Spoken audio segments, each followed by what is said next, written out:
Черемшанском районе из-за обильных осадков произошел сход воды с полей. В результате поврежден газопровод, линии электропередач, потоплены десятки домов. Без газа и света сотни человек. Сейчас на месте работают спасатели и специальные службы по восстановлению сетей.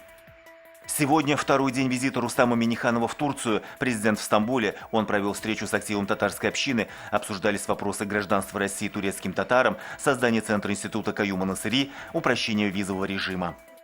Уполномоченный по правам человека в России Татьяна Москалькова и омбудсмены из 76 субъектов страны обсуждают в Казани вопросы защиты трудовых прав. На встречу также прибыли защитник прав человека из Армении и Киргизии.